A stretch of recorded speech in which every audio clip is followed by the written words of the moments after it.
นี้พวกเราทั้งสองจะมาทำสลามเนาะ ดับดาวคุ้นไปดูกันเลยขั้นตอนที่1เนาะเขาก็ถอกแฟบใส่หลายสันใดจ้ะเอาหลายเลยนึงเด้อจ้ะ แล้วเราก็ต้องใส่น้ำใส่ นี่วันนี้บุตรเอาส้มนี้พอบ่ใส่หลาย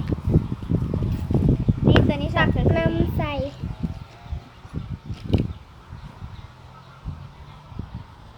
สอนใส่ เอา น้ำ ใส่โล เด้อน เลย สอนใส่น้ำเด้อนี่ใส่แล้วนี่คนพร้อมเลยดูน้ำดิดีล้ำมากเลยแน่ยูพี่ฝนตกหนักขนาด โลนแล้ว จะคนเด้อคน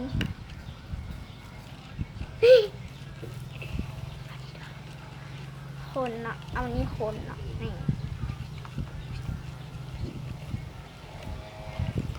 เสร็จแล้ว คนให้มันแตก แตกแล้วดูนี่แล้วก็ เทกาวน้ำขึ้น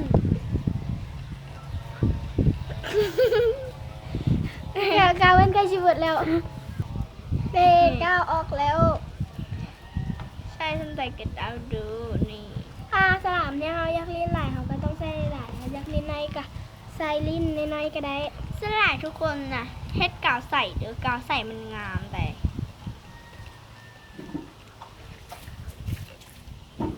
พอแล้ว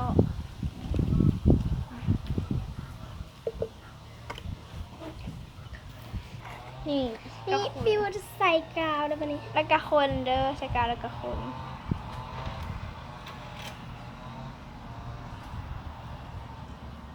รู้สึกว่ามันจะเป็นแล้วดู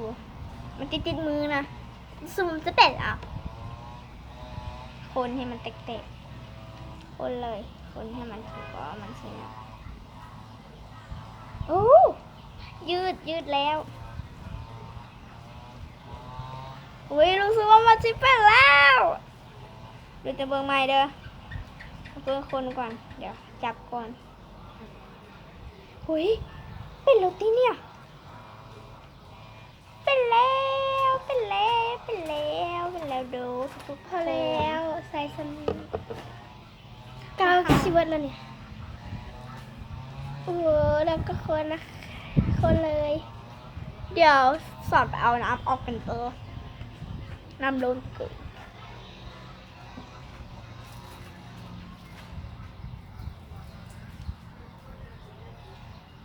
รู้สึกว่ามันจิเป็นแล้วก็มันติดมือแบบว่ามันติดมือแล้วแปลว่ามันใกล้จิเป็นแล้ว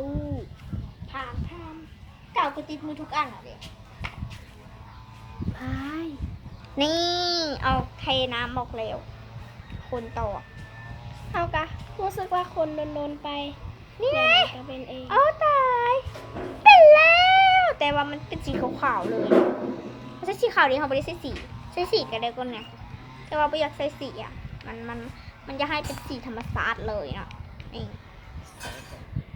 เอาออกมาให้เบิ่งกายยืดก็ได้ยืดแล้วมันชี้ยืดยาวเด้อแต่ว่ามันชี้ขาดเด้ยืดยาวเด้ ว้ายเป็นแล้วเดี๋ยวนะ เดี๋ยวนะ เอามาอินกันทำไมสนุกมากดูมันยืดมากเลยจูยืดเสร็จแล้ว